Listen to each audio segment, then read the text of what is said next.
The BMW i3 might be the ugliest fucking thing I've ever seen in my life. It was designed by a blind person, Nick. It was designed by a blind. Yes. And I'm using that as a slur. BMW new class styling. I'm sure that sounds a little different when you put the German accent on it, but that's what they've called the styling. Yeah. I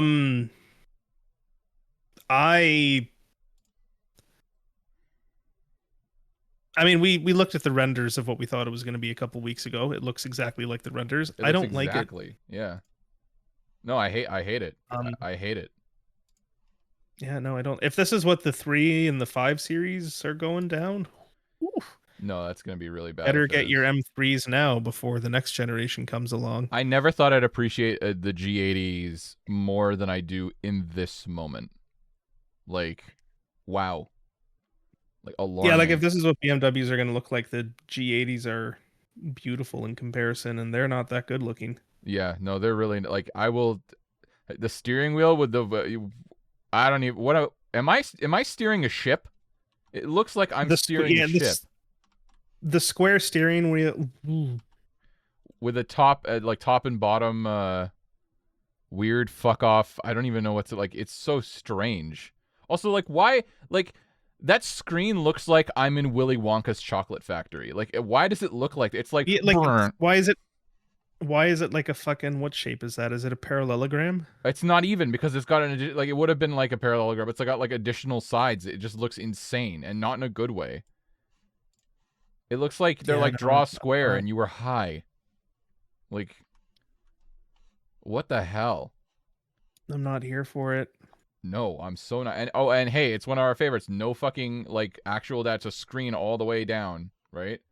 Like, oh, it's screen all. So there's middle screen, the parallelogram screen, and then there's screen all the way along the back, like right under the window. Yeah, where the windshield meets the dash. So that's I don't like it. Okay.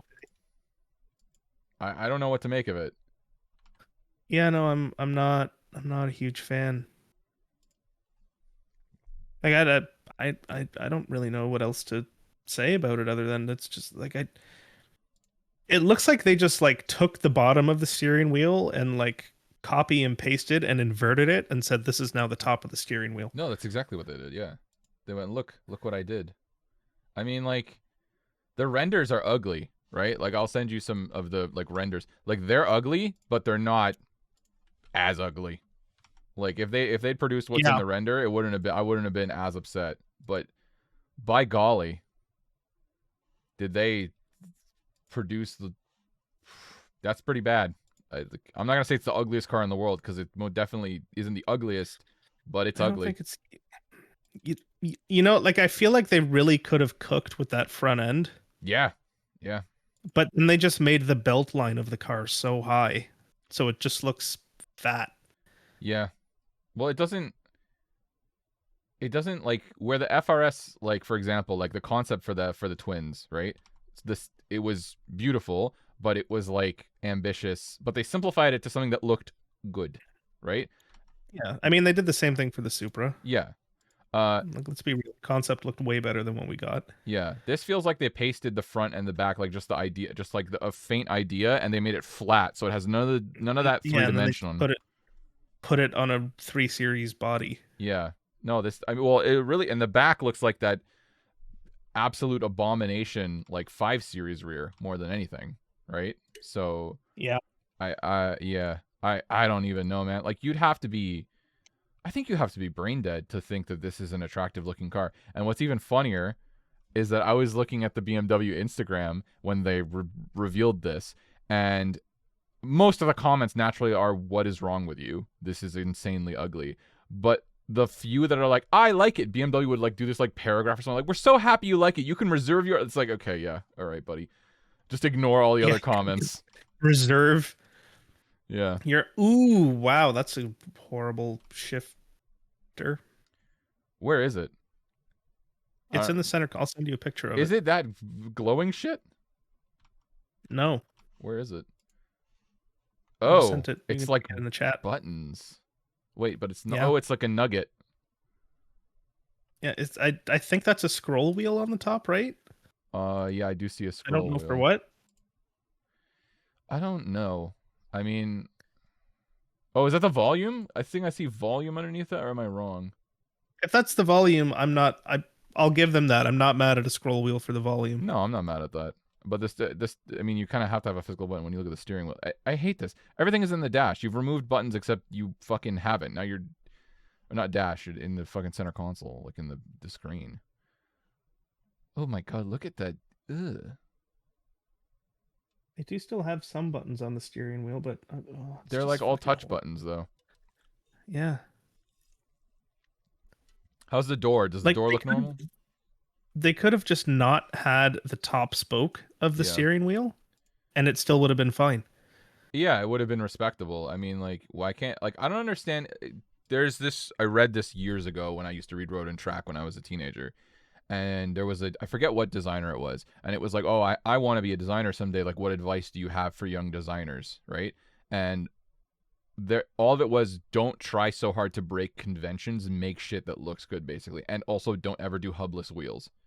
I think the piece of advice I was missing was, don't mess with steering wheels. You look like an idiot. You look like a ship captain. Yeah. Also, what's with the scribbles on the dash? Like, it's like light. I guess they're like LEDs behind the thing, but it just looks like a. Yeah, like it's just like lighting. It looks stupid. It's mood lighting for your car. It's putting me in some kind of mood. I can't find a close up of the door handles, but I feel like the door handles are. You've been inside John's RX-7, right? You know how you have to like pull. Yeah. It's like same, pull in the same thing. style door, same style door handle in this. Really? Yes. And of course, my phone is going off. I don't like that. I think it was quirky when it was in the RX-7. It's not quirky here. Like, there's something about this that it's like, this is a consumer-friendly product. This isn't a performance-oriented. Do you see what I'm saying? Like, yeah, like you can kind of see it in some of the pictures. Yeah. I don't know. I don't like it. We can't see it very clearly. I do see it in some of the photos. I don't like it. We should talk about the elephant in the room, though. The 900 kilometers of range, allegedly. No. I'm not buying. My left nut, if they can get 900 kilometers. And also, who's measuring it? Because everybody else measures it. That's why BYD has such high range. They just, a kilometer is actually, in our definition, like 500 meters. Like, if they can get 900 kilometers driving normally on Ontario roads in the cold, yeah, then I'll believe it. No, it's never gonna happen. There's no I say 550 to 600 at most. I'm just curious, what is the max EV range? Like, what is like the longest? So Lucid Air at 410 miles as of January of this year. But then this one is, 8 days ago, Lucid Air 512 miles. So 512 miles to kilometers. Let's just 823. First of all, the Lucid Air's battery, I think, is like enormous, no? Yeah. And is that claimed or is that tested? And that's 512 miles, assuming that when you get in your Lucid Air, it actually turns on and doesn't have a software error. Yes. To get the maximum 512 miles, which is 800 and whatever, we just said 820 kilometers, you have to go for the Grand Touring trim with the 19-inch wheels, and I guess that's it. Okay, that's it. And you have to drive with no heat, no air conditioning, no nothing. 100%. That's 100% what's happening there. Beyond that, the Chevrolet Silverado EV has 400. So like, we're talking like it's typically going to be sub 800. So it's like 700 on cars that are enormous and mostly battery. There's no planet. Yeah, I'm guessing 550 to 600 max kilometers. I want real world numbers. I'm tired of this claim shit. I would love to see EV, so Lucid Air real world range. I'm just curious. Okay, so this one says the maximum somebody's gotten is 772 kilometers. Oh, that's still the claim. Okay. 512 miles to... This one says that they tested to 620 miles. Is that true? Oh my gosh. I don't know. Oh, no, sorry. There's somebody on this 627. planet that doesn't read EV news. It's me, for the most part. 627 kilometers. My mistake. So Okay, so 627 kilometers is like 400 and something miles. yeah, that's a good range to be. That is good, but like that's Yeah, not no, 900. that's a solid range. Yeah. I don't think BMW is getting whatever they're claiming out of it. No, they're not. Oh, and that's with the heat off. Yeah, that's with the heat off. Of course it is. Of course, Yeah. it's with the because that's what you do. That's how you drive in the winter with the heat off. Yeah. What is BMW's current like max range vehicle? I wonder. BMW the i5 probably. Range 428 kilometers battery only. Yeah, I'd say it's either the i4. I mean, No, I think really. no. Yeah, i4, i5. Okay, they're would do. shy by 350 kilometers around. If they even touch 800 kilometers, I'm gonna call that. I'll concede it, but they're not going to. They'll claim it all they want. I want to see a real world test. Yeah, I mean, we'll get the real world numbers eventually once it actually comes out. But Yeah, they can't hide it. I'm guessing. I'm still saying 550, 600 is what they'll actually get when they start driving it on roads like normal people. If they do 500, I would say that would be what I would expect, and that would be like anything near high fives. That's a good result. But like you're not getting 900. I'm sorry, you're not. You're just fucking not. Yeah, there's nothing wrong with 500 to 600. That's a perfectly solid amount of range. Yeah, no, it is. It's just not gonna be 900. I don't like when they make bullshit claims. So, I don't know. Call me crazy. It's just so ugly.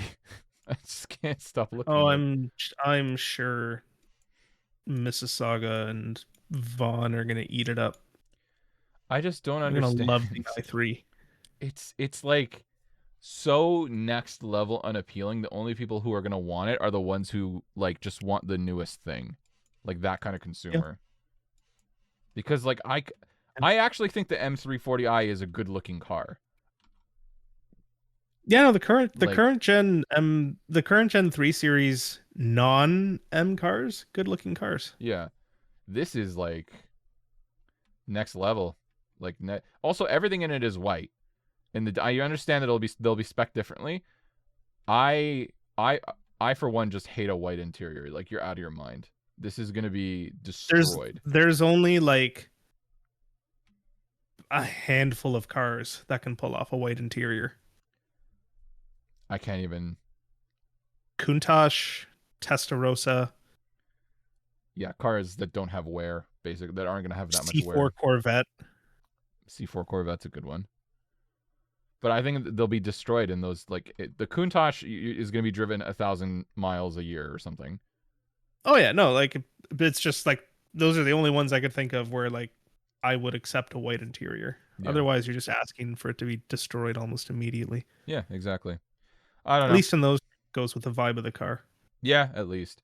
I wish them luck because this is going to be a bad sales year for BMW when this launches. I can guarantee it. I really hope.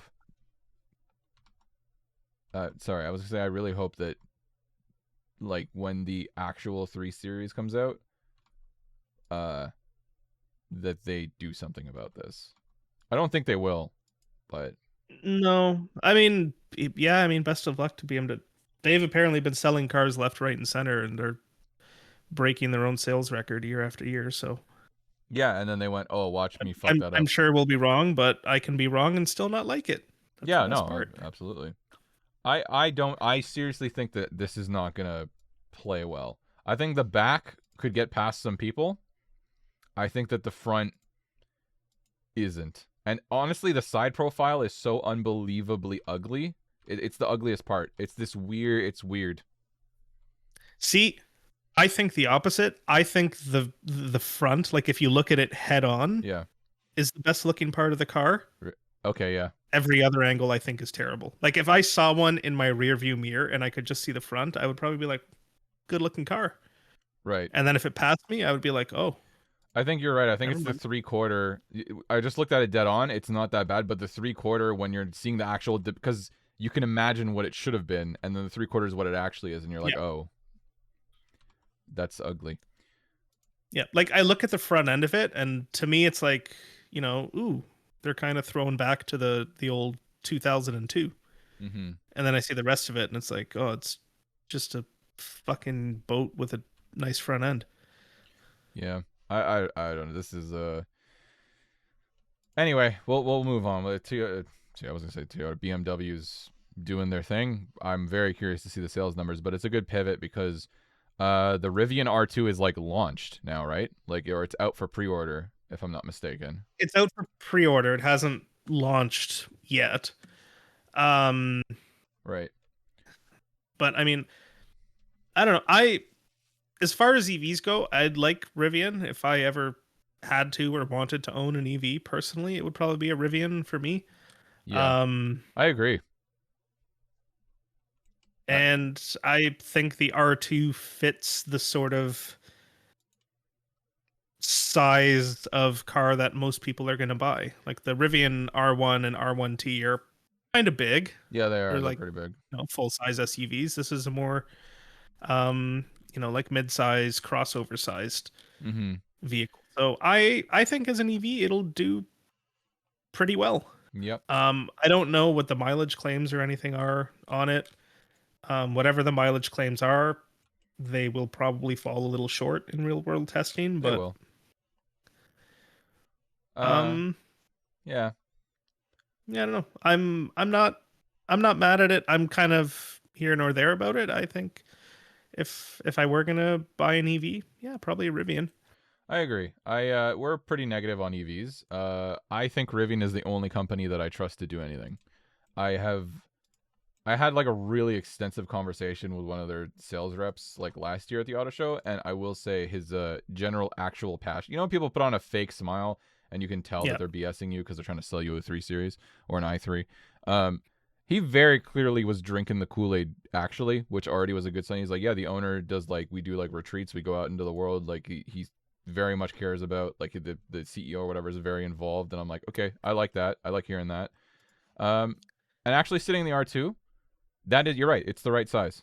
It's the correct size. Oh, okay. They're estimating 530 to 550 kilometers of range. So real world will probably be 400 and 410 to 450. Right, above 4. But That's again, there's nothing wrong with that amount. That is a respectable amount of range. no, absolutely. What I'm most excited for is the R3. Not that I'm super excited. I'm not going to buy one. They're way too expensive for what they are. Rivian are great. They're great vehicles, but they're too expensive for what they are, in my opinion. The R3 though is like very small. It's like it actually like. You know what I looks like about the something. R3? It looks like a lot of Niva. It does. It does look like a Lada. I really. Oh yeah, yeah. It fucking does, dude. It looks like awesome. It looks like a modern Lada Niva, and I fucking love that. It looks like something that like when someone says tough with 2 F's, that's what that looks like. You know what I mean? It's just tough. Does look tough. Yeah. Looks like it's spunky. It drinks Guinness at the bar and gets into fights. Like that's what it looks like. I respect it. It looks good. And I've said this before, but Rivian surprises me because they're the only car company that I feel like I was like, "Oh, we've seen everything with car design." And their front headlights really are like a presence on the road. You can tell immediately it's a Rivian, and they've grown on me. Yeah. I don't care for how most EVs look. Yeah. Like there's a couple standouts. Like I think the Audi e-tron looks good. Mm-hmm. I think the Kia EV6 looks good. Mm-hmm. But I think Rivian, their design language is nice. I agree. I like the way, like, I feel like when most people design an EV, their first thing is like, ooh, what are we going to do to make it look different? It needs to look like it's electric. Yeah. Where I feel like Rivian is just like, let's design something that looks nice, but is an EV. Yeah, I agree. I don't respect most of them. I will say there's still things to hate, to be clear, because the R3, like there's no physical shifter, nothing, all those things that we already don't like. Or wait, is it on the stock on the R3? Sorry, I'm just looking before I say something incorrect. I don't want to insult, poor Rivian. Yeah. Oh, it is on the stock. You know what? Yeah. Okay. Okay, that's fine. I'll take a shifter on the stock. I'll take it. You know what is by far the ugliest EV being made today? Hmm. The Hyundai Ioniq 6. Yeah, by a wide margin, which is funny because the 5 is a good looking car. The 6 looks like a slug. I don't. The Ioniq 6 looks like something that Buick would have made in the 90s. It looks like. Do you remember in the early 2000s when companies were doing this is the concept for the future of all vehicles. Every car will look like this in 20 years or 30 years or whatever. And they're like, "Oh, it's so Yes, bulbous." the Hyundai designers looked at that and they were like, "We're making this." Yeah. I don't get it. It's there's no like you can't look at that and think it's an attractive vehicle no matter what like you it's not as ugly as the i3 by any stretch, but it's I mean, at least the front isn't the ugliest, but the rear is. When you look at it from the back, you're like, "Oh fuck." Yeah, I think that is the worst looking rear end of a car I've seen in some time. You know, I've always, and I'm sure you'll agree, but nobody likes a PT Cruiser. Over the years, they're still ugly as shit. I'd still rather look at one of those than look at this because I can't believe Yeah. this is on sale today. The PT Cruiser is like a mistake we can laugh at together. And if you own one, it's almost like an oddity now where it's like, yeah, check this shit out. Remember this? And you're like, oh, I don't like it, but it's funny to see one. I'd rather look at one of those than these. I really, really Yeah. would. Like, what is this? What this doesn't Although need to exist. I will say about the PT Cruiser, they made one specific trim. I think it was the GT trim that came with the engine out of the Neon SRT4, Really? a manual. You're kidding. No, I'm dead fucking serious. That's crazy. And that shit is hilarious because they can go so fast. Oh, I see one. Oh my god! And somebody put some little tough wheels on it. That looks so stupid, but in a like a fun way. Yeah, it's one of those like fun stupid cars. Like the higher trim Chevy SSRs or HHRs or whatever. Yeah, Like I don't want to own one, but the fact that they put a V8 in it, I love that. it's funny. Yeah, I like it. I like that. I don't want. Yeah, again, I don't want to own one, but that's funny. Uh, my favorite PT Cruiser is the one that's a convertible because it looks exactly like a World War II vehicle, and I'm like 99% sure they got flack for that. It does look like a certain world leader would have been driven around in the Yeah, back of one of those. it definitely has an air to it, and we'll leave it at that. Yes. We'll leave it at that. They were on one side of the war. I don't know which one, but I don't think it was ours. I don't know. I think it's crazy that not only this is the thing. It when we talk about cars like the PT Cruiser, it's like it's not a fucking oddity. Like it's like there were so many of them sold because old people liked It them. won car of the year. How? Like that's what I mean. Like that's crazy.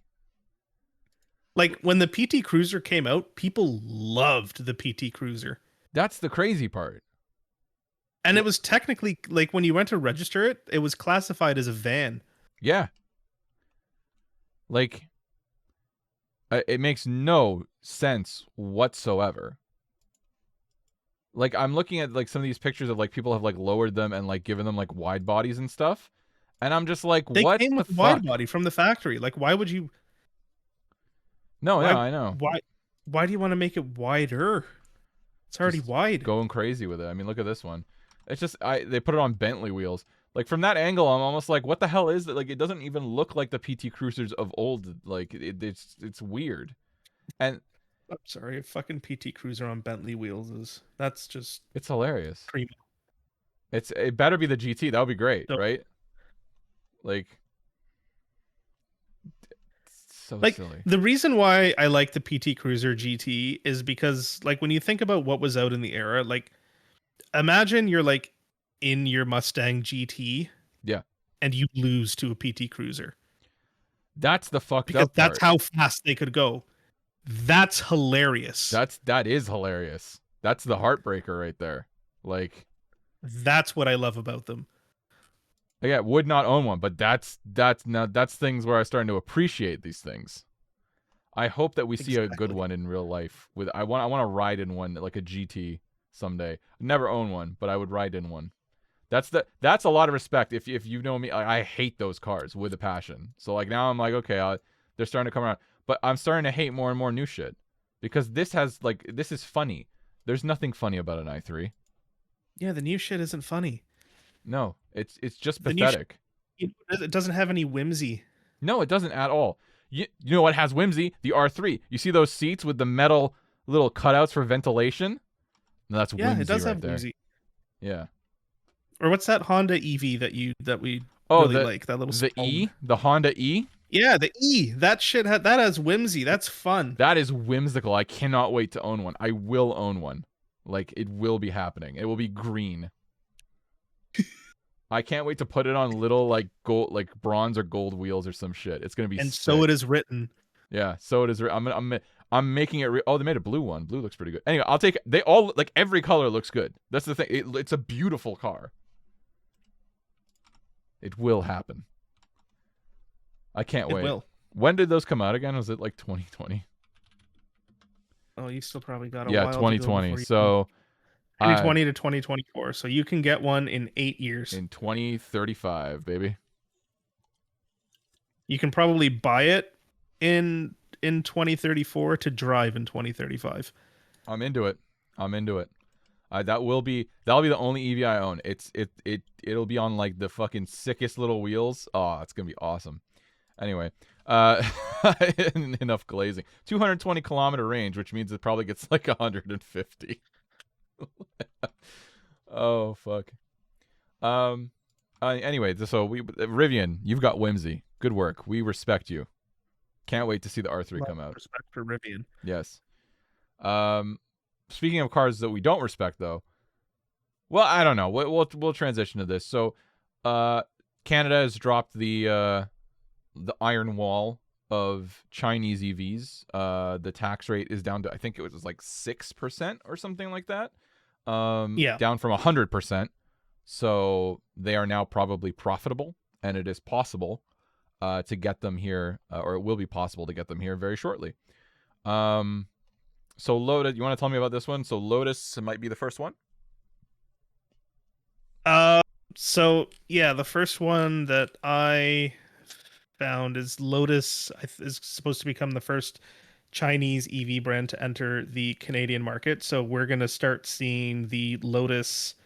I don't actually know how to pronounce it properly. I don't know if it's the Electra or the Electra or how they want us to say it in Canada. Okay, yeah. But yeah, it's the Lotus SUV. From what Looks I good. remember, I don't know if this reviewed all that well. Oh, no shock. It's a Chinese EV, but yeah. Yeah, like, because when you think of Lotus, you normally think of sort of small and light, and this is everything that isn't small and light. So Right. honestly, I don't see it taking off here. No, I mean, And I say this as somebody that loves Lotus, but like if you're looking for an EV yeah. and an SUV,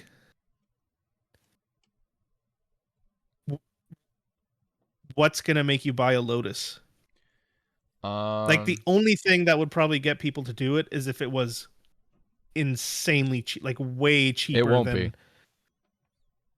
Then I don't know who they're marketing it to. Yeah. I have an idea of who would buy this. It's going to be someone who owns like a Lotus weekend vehicle and they need a daily. So they're going to sell 7. Yeah, they're going to sell all 7 of them. I'm not saying that it's a good market. I'm saying that's the only guy I could see buying one is like a Lotus guy, right? He's like, I have my Lotus on the weekend. Yeah, like and I have this one. That's like in China. Right. In 2025, how many Lotus EVs do you think they sold? In the last year? In 2025. I don't know. China, a populated China is like 1.2 billion, something like that. So and I know they're all buying cars right now. I'm gonna say I'm gonna They're put all my buying EVs. EVs are flying off the they're shelves in flying off China. the shelves. I don't know. Maybe 100. No, maybe like 20,000. 1,333. Fuck off. Yes. 1,000. 1,333. What? Hold on. That means in all of China they sold 111 a month. Yes. And this is only in China with a population of 1.2 billion. Yes. How do you sell Where 1,000 EVs are cars? where Chinese EVs are all the rage right now. I'm just curious. I'm just because I put 1.2 billion. I just want to see at what percentage would 1,333. Just curious, 1,333 divided by 1.2 billion. I just can't even wrap my head around. That is. Now, how many Lotus EVs do you think they've sold in total throughout its entire run? Okay. From 2024 or 2023 through 2025. Based on what you're saying before, the number's not high. I'm hoping it's at least. Then we're talking globally, sorry? Just in China. So in the last 2 years, how many have they sold? 3 years, because they did release it in 2023. Okay. So 2023, 4 and 5. I would hope that more people bought it. Maybe 10,000. Maybe more people bought it when it was new. 5,287. Shut up! Oh my god, bro. If they sold 5,287 Lotus EVs in China throughout its entire run, they are going to sell 7 in Canada. What the hell? Bro, we're screwed. And again, I love Lotus. Yes. Legitimately one of my favorite manufacturers. I love Lotus. This shit, it's not going to sell here. But I like Volvo, but Polestar is garbage, right? Like I don't respect the EV arms of these companies anyway. And now look at that is, I'm just gonna be straight. I would kill myself if I was the CEO of Lotus and I'm talking to you. If I was Fang Qingfeng, CEO of Lotus, I might be found hanging in my Beijing hotel room. That's all I'm going to say to you, because that's a rounding error in China. Yes. You sold a rounding error of cars. How many cars are on the road in China right now? How many cars on the road in China? Just a give or take number. 469 million cars on the road in China, and you sold 5,000 of them. Are you kidding? Yeah. I actually can't fathom that. Wow. I'm speechless. Good job, dude. You besmirched. Killed it. Yeah, Colin Kaepernick is fucking rolling in his fucking grave. What did I say? Oh my god, I can't. I'm gonna delete that. Chapman? Colin Chapman. Kaepernick? Why I say Colin Kaepernick? Colin Kaepernick, the inventor of Lotus automobiles. Yeah, that's his name. I loved when he Europa fame. Yeah. Colin Kaepernick. Isn't he the guy that kneels? Wait, he is. Shit. Colin Kaepernick, the guy who kneeled on a test on a Lotus. Colin Kaepernick, the guy who kneeled for a Lotus. Oh, it just came out. I didn't even register it. Fuck. My fault, man. Oh man, I'm gonna get haunted by Colin Chapman's ghost now. Yeah, you're fucked. Shit. He died in 1982. That boy must have been hella racist. Okay. my fault, Colin Chapman. Yeah, no, he's rolling in his grave right now. That's seriously 5,000 cars, and there's 469 million on the road. What's the actual percentage on that? 5,000 cars in 3 years. So it's in 3 years. So 1% of the cars on the road in China, you sold 1%. Yeah, that's a rounding error. Not even a rounding error. Yeah, that's bad. And that's not even like, oh Jesus Christ. Okay, yeah, It's that's not fine. even a. You remember the movie? You remember the movie? Have you seen Office Space? Yeah, And do you remember how the whole thing in Office Space was like they're writing programs to like figure out the shift over for Y2K, and there's yeah, like fractions of pennies yeah. that they're going to start storing in a bank account, and that's how they're going to get rich. Hmm. That's what Lotus EV sales are in China. They're those fractions of those pennies that nobody thinks about. I just do they have like sales centers? Like, you know what I mean? Like, are they just kind of like free balling it? Like, is it one of those things like where you just spec it online and it shows up? Is there I don't know. does Lotus have dealers in China? Let's Google that. They do. That's I mean, the, I'd imagine they do because like you can still get in a Mira over there. I'm sure, yeah, but I'm just wondering if they've taken the route of dealers only exist because like it's basically being strong armed, right? So Yeah. like, Oh yeah, no, they have whole ass buildings dedicated to wow. selling lotuses in China. They can't even pay Wow. for the building, blood. Like that's crazy. Like what are you talking about? You know what I mean? Like that's nuts. Wow. 952 horsepower, by the way. Hey, the number, I'm not mad at the numbers, but Yeah. I don't know who's gonna buy that here. How much is that? How much is the retail on one of those? Whew. The base model starts at 110,000 US. Eat The shit. top of the line model, the Carbon, 260,000 US. No way, man. No Oh way, wait, bro. sorry, but that's in the US, so those are tariffs. So if it's 110,000 US, it'll be like half of So like that. it's like 150. So it's 75K. It'll probably be like 50 to 60 Canadian starting, all the way up to probably maybe, I don't know, 110, 120, Right. assuming we don't get the Carbon edition. I mean, that's way too much money. The 660 is like palatable, but why would you? We don't even know they're gonna be here next year. Like, I would never purchase a vehicle like that.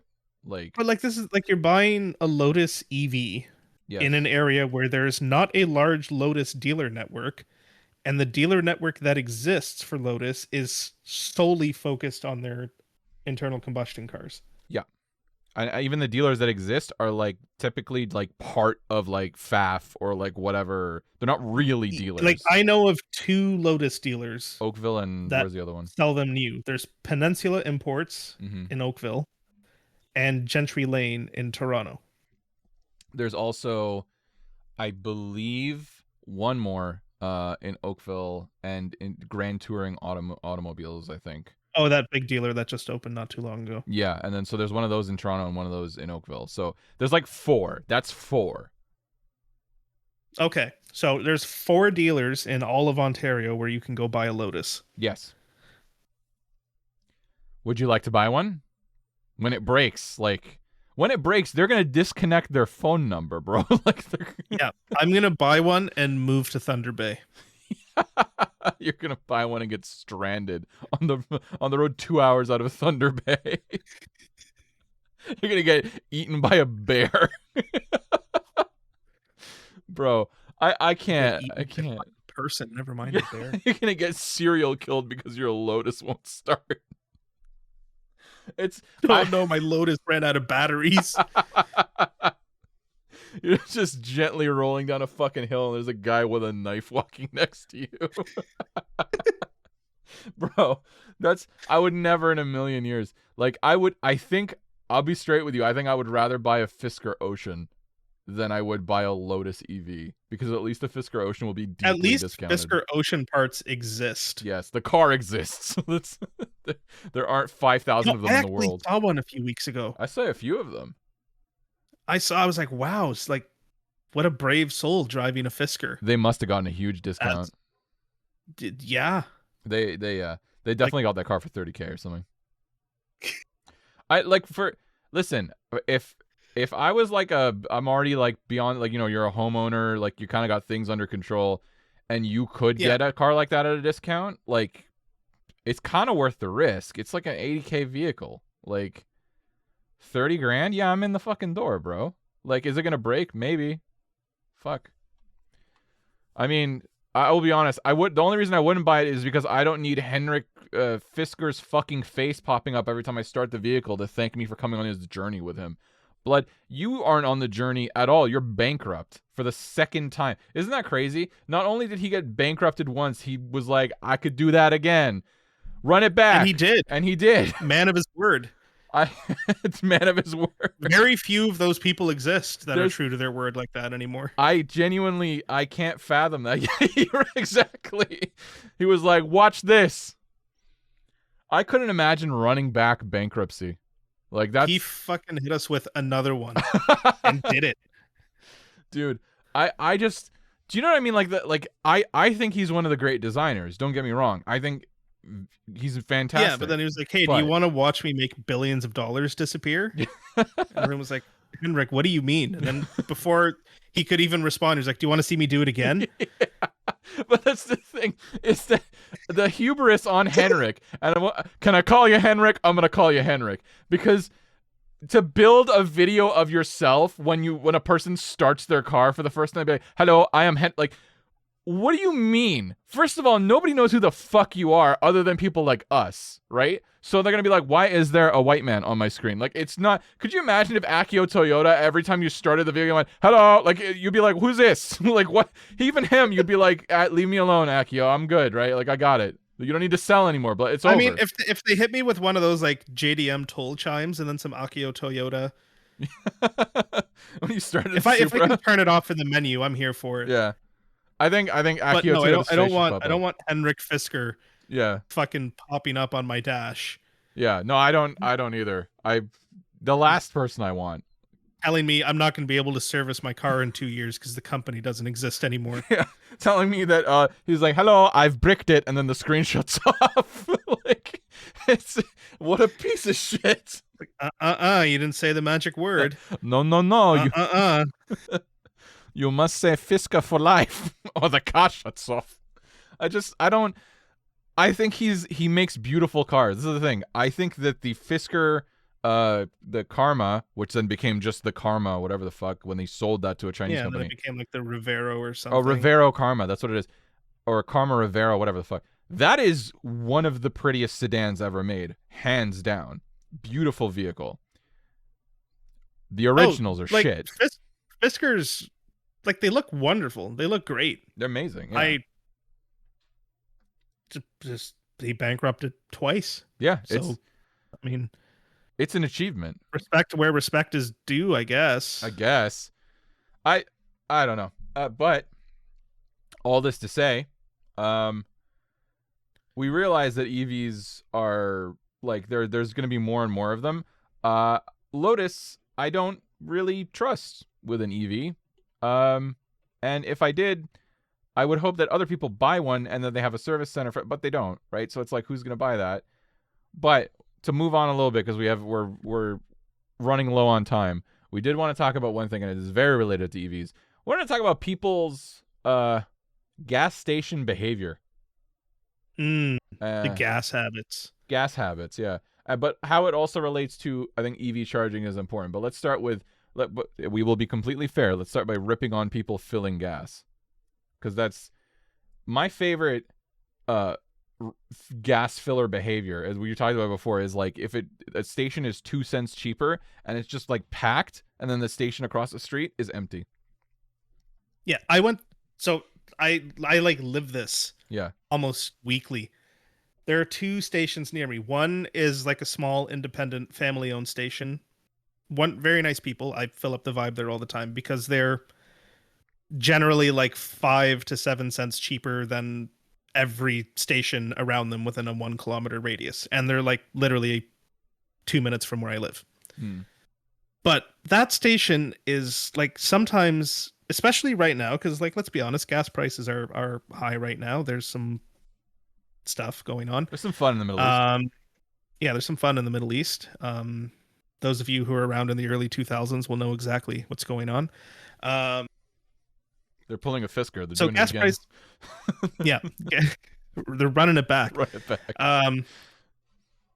So gas prices are high right now. Very. I think around me they're in the morning, like during peak hours, they're about 165. In the evening, it usually goes down to about 158, 157, maybe a bit lower. Yeah.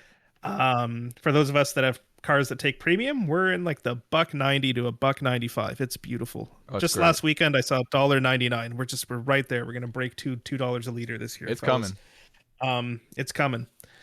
But anyway, so this one gas station that I usually go to, usually in the evenings after the prices have gone down, they're still cheaper than everyone else. And there is just like a lineup in the whole parking, like people waiting like 15, 20 minutes to get to a pump and get gas. The Canadian Tire gas station down the street is like 2 cents a liter more. Empty. Ghost town. Yeah. For those of you that haven't done the math on this, 2 cents a liter, and we'll just say like a 50-liter tank. Nice number, easy to do the math on, and it's easy to extrapolate from here. Yeah. 2 cents a liter on a 50-liter tank is 20 cents every 10 liters. Over 50 liters, your price difference is $1. $1. $1. To not deal with The amount of money you would spend idling, waiting for the pump, is how much more you would pay if you just went to the other gas station and went home. Yeah. So using that same math, if there is a 10 cent a liter price difference, that means it costs $1 for every 10 liters of gas. Over a 50-liter tank, that is $5. If you are legitimately concerned about going to the gas station to save a few cents a liter, I don't know what's wrong with you. I would recommend at that point probably reconsider car ownership. And that's not to be rude and to be you're a brokey. There are life circumstances, but that's probably if $5 is make or break, don't own a car at all. Just take public transport. Like I totally understand if it's, $10, $15, $20 or whatever, but all the gas stations around here are relatively the same price. In Ontario, it doesn't really matter where you are, except for that one station I went to in Niagara once during COVID. That station was fucked, but that was an outlier. Yeah. All of them are going to be within like 5 to 7 cents of each other, and on a regular fill up, even if you have a pickup truck with like 100-liter tank, 5 cents is $10 difference. Mm-hmm. If you have a pickup truck and a $10 difference in your gas bill is a make or break for you, or you're feeling it, then why do you have a pickup truck? You shouldn't. Most people fucking shouldn't, let's be honest, but yeah. Yeah. Like, whatever. Just go to the gas station that, like, if it's a couple cents more, it's a rounding error. It is. Why are you gonna waste 20 minutes of your life waiting in line to spend the same amount of money on the gas that you're wasting while idling there? Yeah. Just go to the next station. That's the thing too, right? Is like there are other ways to make up that amount. And like say you went to the one that's 2 cents more that nobody's at, right? You save 20 to 30 minutes of your time. Right? There are better uses of that time that would make it worth it. On top of that, maybe just you want to go okay, maybe you don't drive. Maybe you don't drive that day to whatever. Like, you've already made it up. Like, is it worth your time? Like, we have so little time on this planet, and you're going to sit waiting for gas that's 2 cents a liter cheaper? You serious right now? Yeah. Like, I just go whatever the number is at my station that I prefer because I have my whole point shit set up, that's the number. Like, I know it's reasonably cheap, and that's the number. Like, Yeah, like I have like 3 stations around me that those are my stations, and the price is the price. I used to be very, and this is, I don't want it to come off like we're some fucking rich assholes or anything like that. I used to be very concerned with the price of gas, and I did it a lot when I first owned my FRS because that was the first time I had to put 91 in. So I was very like, oh, and at the time, 91 was $1.20, sometimes $1.19. What a time! I miss it. I miss 2016.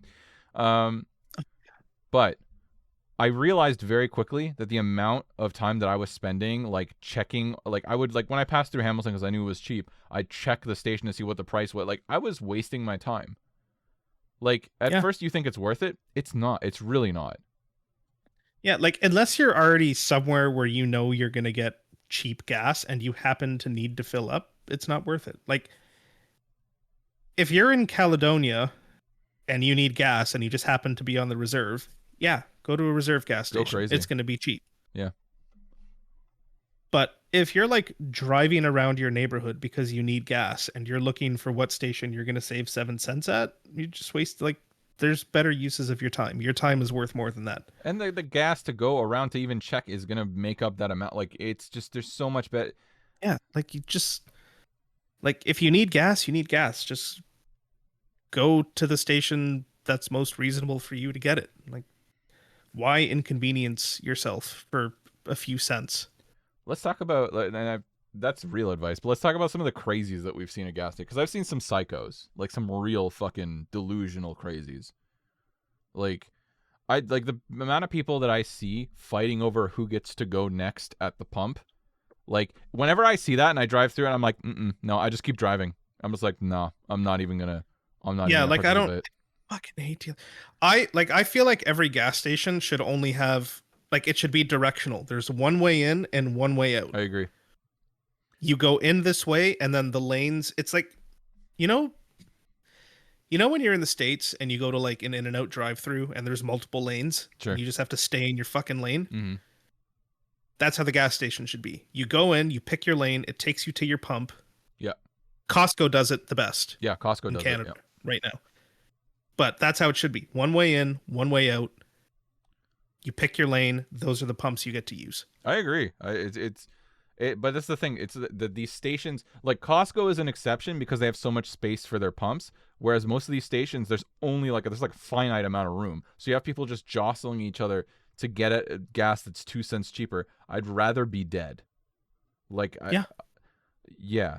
I'd rather be the CEO I of look Tesla. at that, I mean, it's like, Lotus. oh well, I'm going to the next station, I guess. Like, yeah, I'm I know, not dealing with exactly. that. Dude, I just don't have the capacity. And it's not, again, this is not me being like, I have so much money and it doesn't bother me. I can't do it anymore.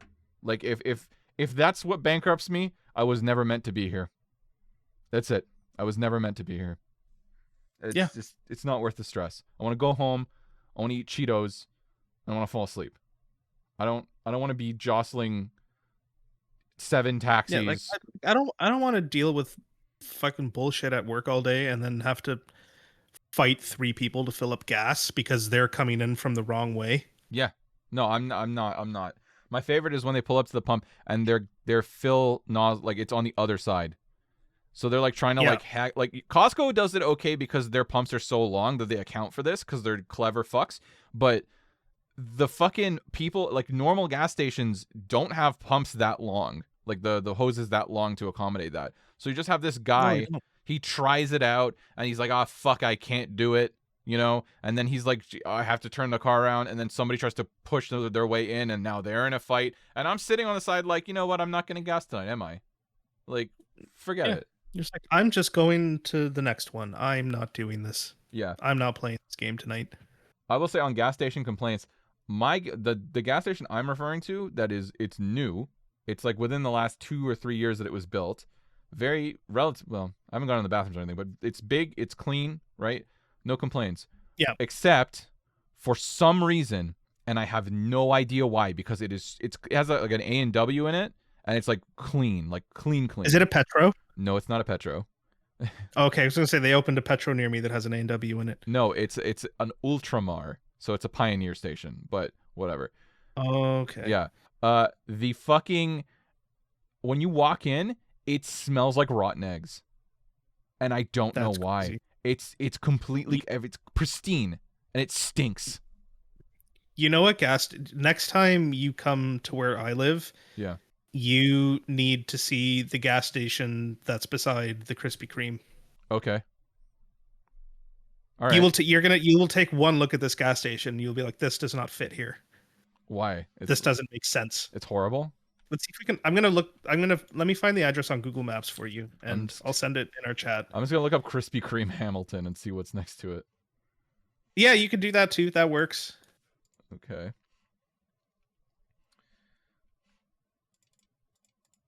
What do we got here?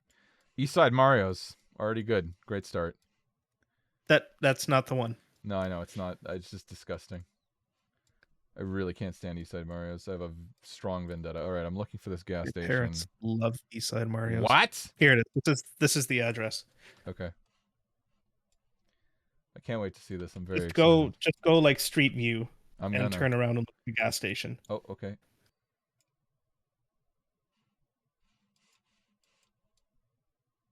What? Is it a Burger King? What the fuck? It's a Burger King and a Pizza Nova and a barbecue joint and a gas station. What the? What kind of Buc-ee's ass shit? It's Savage Cloud. Is that a vape store? And there's a car wash behind it. It's a vape store too, bro. Yeah. What is this? I thought it was a Cloud. Dude, I thought it was a Burger King branded fucking gas station. That threw me so hard. What? What is this? What the fuck? That's so strange. Why is... I've never seen anything like this. Yeah, but then like, so look at that and then just like look around at everything else in the area on Street View. Yeah, like a Rona. What is that? Swiss Chalet and Swiss Chalet Arby's. Where the hell am I? What is this weird world? And there's the and there's the Krispy Kreme. You know what? You're gonna make fun of me, but I don't care. I've been to the Swiss Chalet. I've been to the Swiss Chalet. You've been to this Swiss Chalet? I was in the fucking drive-through, bro. Oh my god. Okay. No, it wasn't the Swiss. It was, you're gonna hate me. It was the Arby's. Oh, even worse. I like it. I don't care. It's fine. Either way, oh my god. Meat sandwich. Yeah, my hot meat sandwich.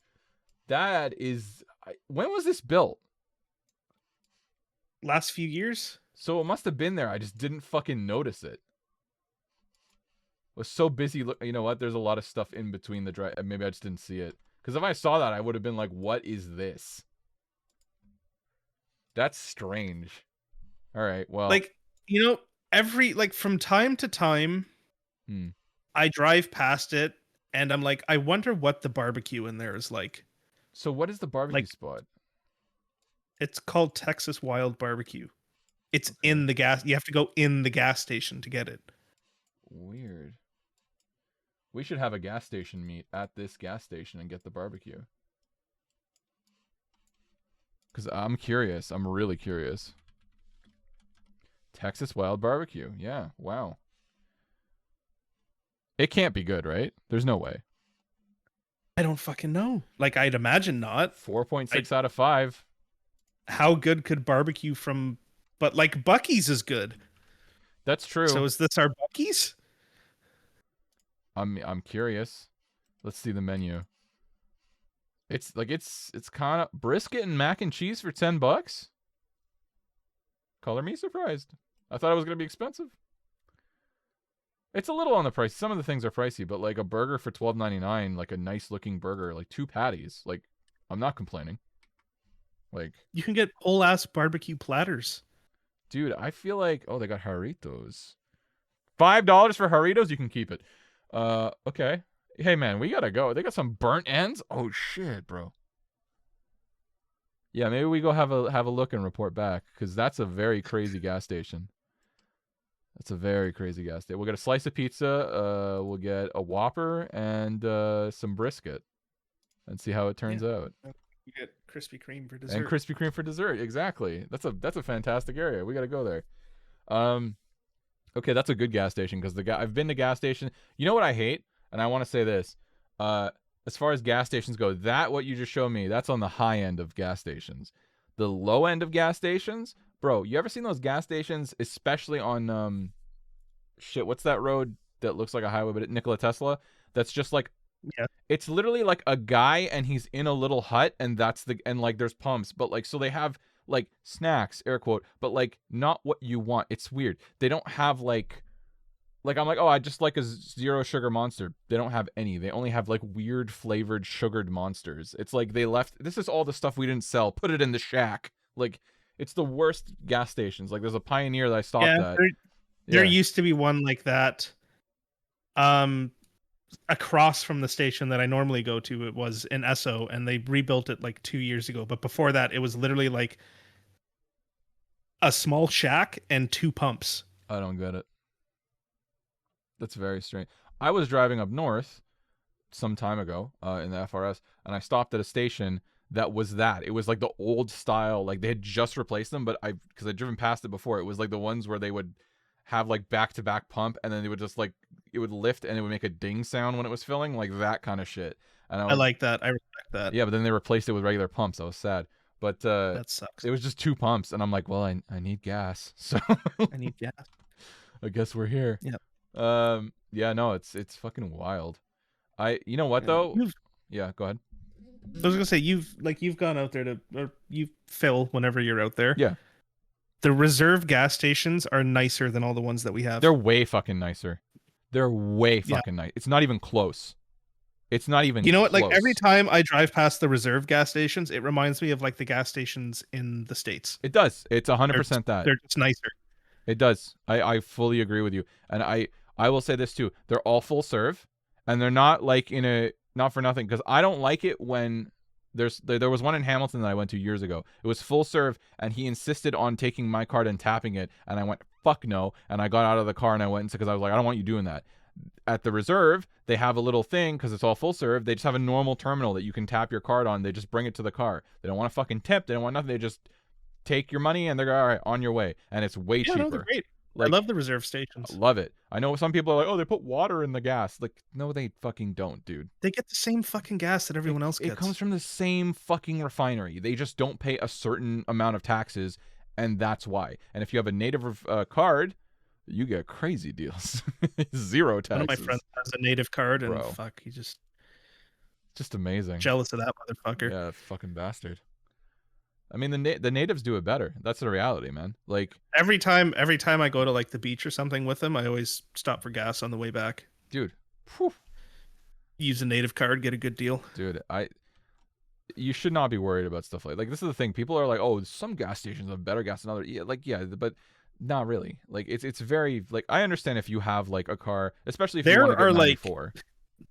There are like 2 or 3 manufacturers. Yeah. That make all of the gas that every station gets. Yes. You are getting the same gas the majority of the time. Yeah. If you need like yes, they add their own additives or a certain amount of additives or whatever it is, but I think Pioneer premixes their additives because they have a distribution facility. Costco does their additives on site when the gas is like put into their tanks in the ground. But like you're gonna get the same crap. Like I think it's like damn near impossible to really test the differences in additives long term. That would be an insane investment.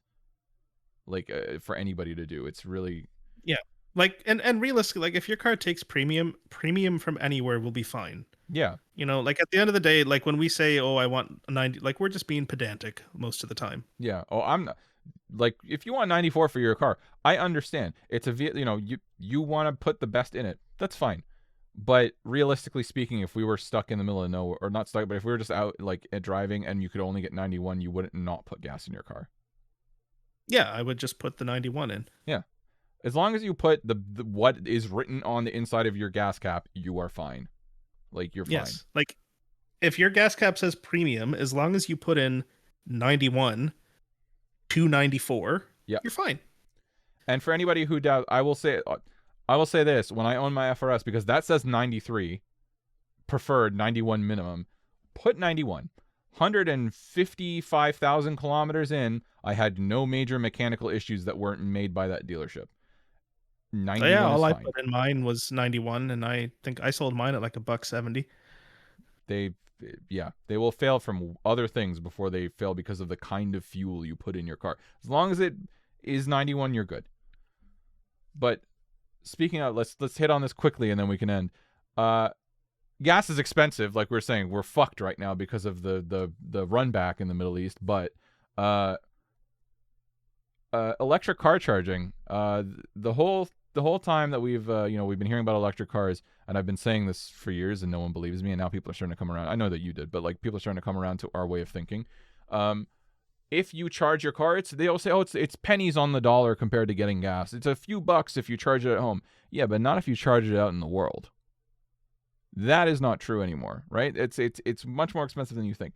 Tesla has the best charging network out of any company by far, and they have the most competitive charging prices.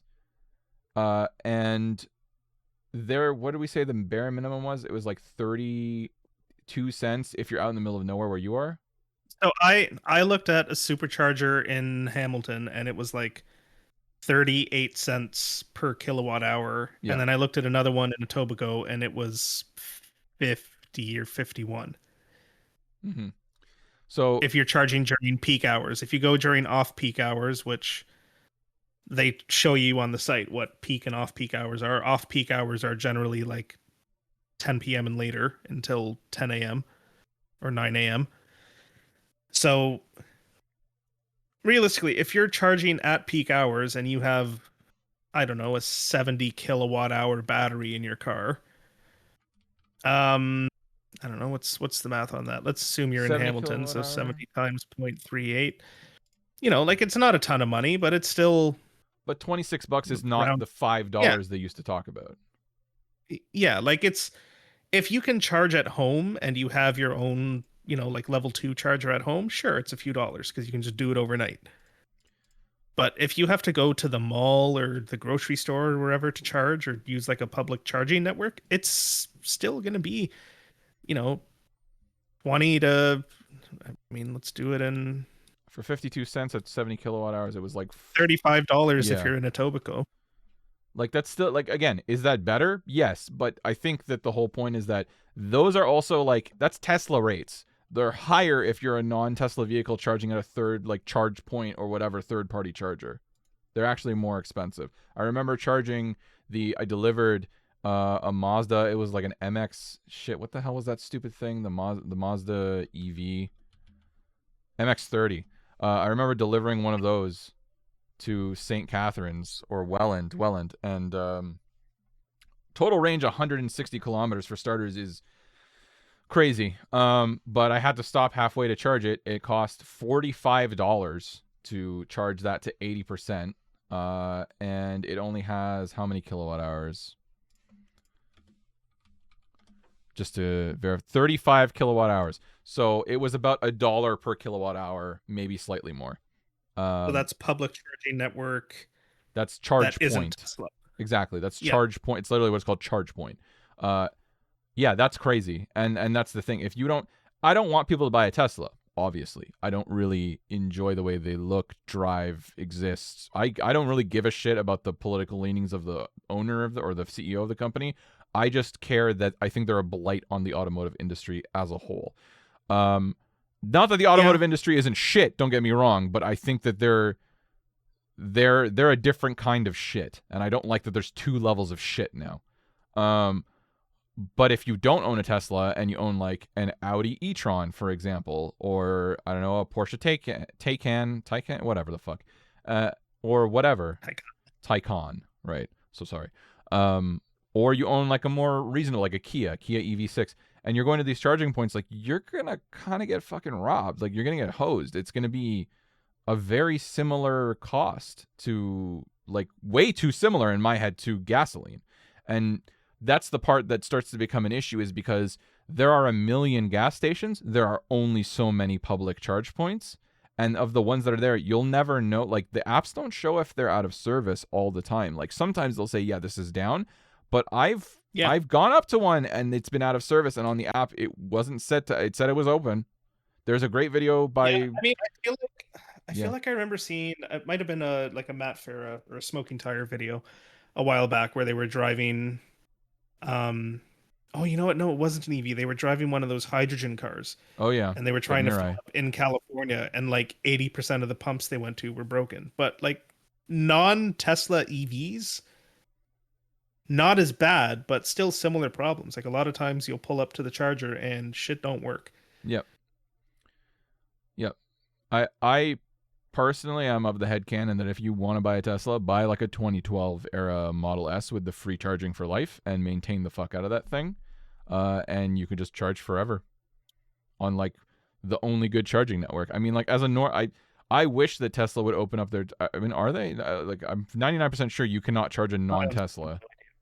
I'm gonna double check because I just want to make sure I don't say something wrong. Can you charge a non? But here's the thing about Tesla. Like Tesla straight up doesn't care. At any point they can just be like, all right, old Teslas can't charge for free anymore. And nobody has nobody can do anything about it. Right. Apparently there is something about it is now available to other electric vehicle drivers in North America, but it seems like it's not. So what vehicles can charge? There are 3 types of Tesla superchargers. All EVs. So it depends on which kind of Tesla. Okay, all EVs and superchargers which are available for the EVs to charge with a magic dock adapter that is provided at the charging post. So it's like it's basically super iffy. It's not. There's no clear cut. Oh, it does work. This person says they tried their Hyundai and it works like a charm, slower speed, but it works. So they've intentionally limited the charge speed. Okay. Yeah.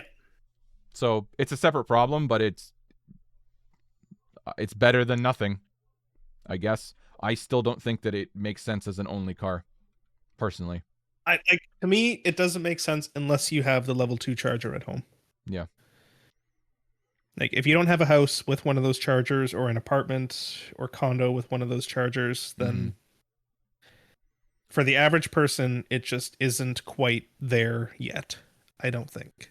So I just especially if you're the average person who doesn't just stay in and around the city center. No. I have one. I want to lead off on one opinion about this, but I just want to say that I was just looking on Reddit, and this gentleman says that he charged his Mach-E recently on a trip from Toronto to Ottawa, but not all supercharger stations are open to non-Tesla cars. You need to make sure it is by going on the PlugShare app. So basically, it varies. And then you'll need an adapter, and this person said it doesn't. So it's like it's very iffy. But I want to say this. What I don't like about electric vehicles, like you kind of hit the nail on the head. It's like if you stay in the city center and that's what you do, or like, you know, suburbs and that's all you do, it's kind of fine.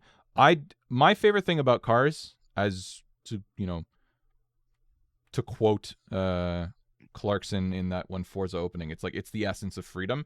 I don't like the idea that if I didn't remember to plug in my car, right? If my friend texts me, hey, let's go if you texted me, right? You're like, bro, let's go to Krispy Kreme.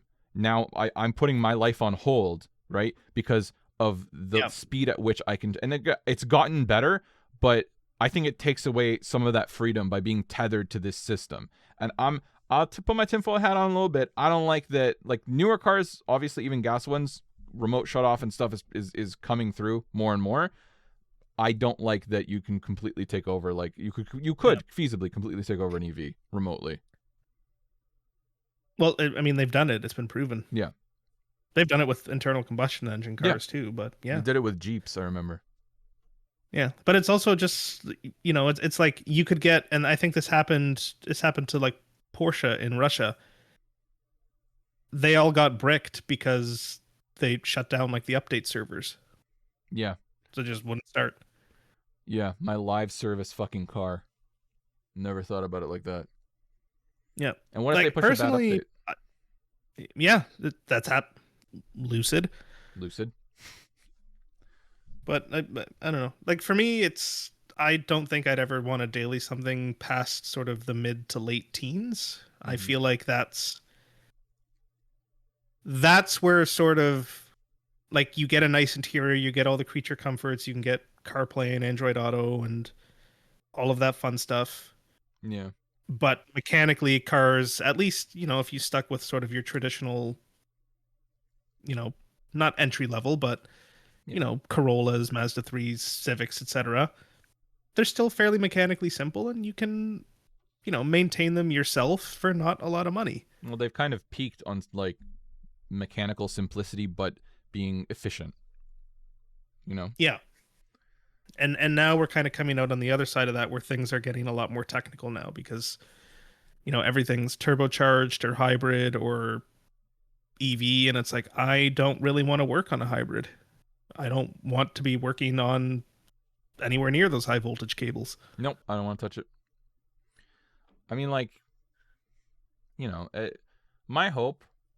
I think there's a world where both can exist. For start, I want to say this. I think Most definitely. they can both exist. Though I personally think that EVs have been we've been sold a lie over and over again, and we're not gonna. I promise I won't continue to harp on it. But if people prefer that way of living, I'm also of the mind that I'm not going to get in your way for wanting to drive what you want to drive, as long as you don't get in my way.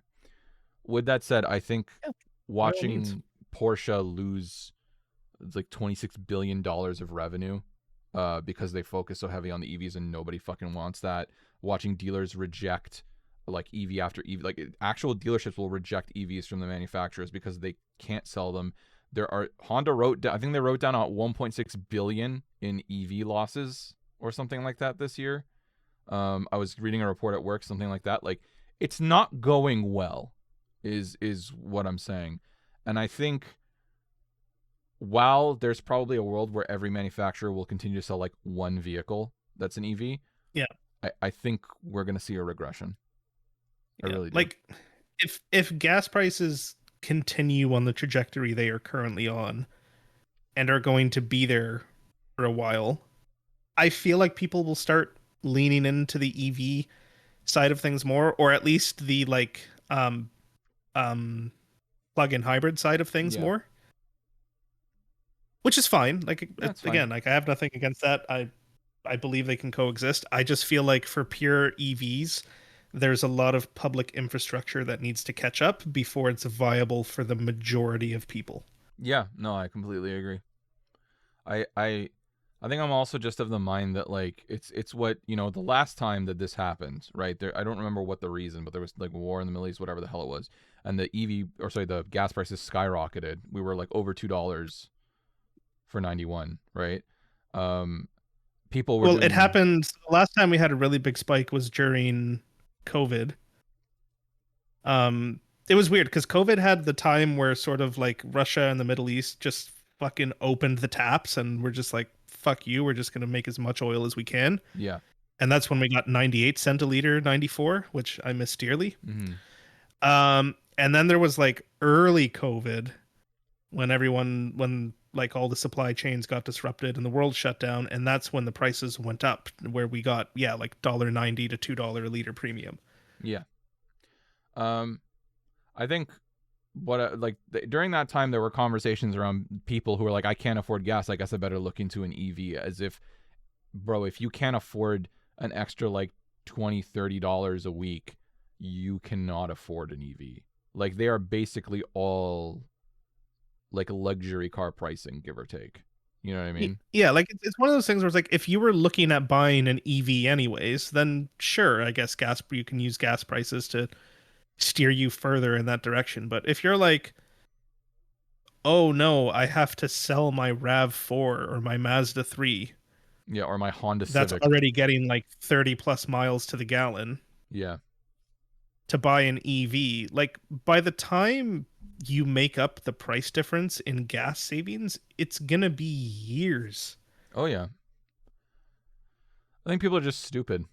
That's just assuming everything stays at MSRP. You're gonna take a huge depreciation hit on the EV because none of them really retain value very well. Oh, they sink like stones. Like, I would never purchase, if I was going, like, let's say we get to the point where the Rivian R3 comes out, God bless, I'll wait for it to come up secondhand and half the price, because it's gonna happen. So yeah, you buy a used Rivian R3. I can't wait 10 years from now. But gonna have a Rivian R3 and a Honda E. Oh yeah, dream garage. Come on, man. I can't. I really want a Honda E. I can't wait for them to be worth nothing because they just don't have enough range. I'm gonna bring one in. I'm gonna sit in the garage. I'm gonna be eating like chicken and staring at it, like when I bought my Golf R. Eating Swiss Chalet, staring at your Honda. Swiss Chalet, yeah, just staring at my Honda E. Oh man, it's the best looking little fella. It's just so good. It is a good looking little guy. It's a little guy. Can't wait. But I think we could wrap it up there because honestly, Yeah. we've riddled off quite a few opinions. If you like what you hear, make sure you subscribe. We're not going to be here next week because I've got to go travel for work, which is always fun. And if you would like to see more, just drop a comment, drop a like, drop a whatever. Or if you have nobody listened to this far, it is what it is. We will see you in a couple That's weeks. fine. Yeah. Just like to talk. Hopefully the next time we talk, maybe Nick will have cars out of the garage. Maybe it'll be April the next time we talk. Weeks? Maybe. We'll Maybe. see. Probably closer to 3 to 4 weeks for me. Okay, so maybe a April couple more. usually likes to throw one last snow at us. That's true. Anyway, we'll let you know. Thanks for listening.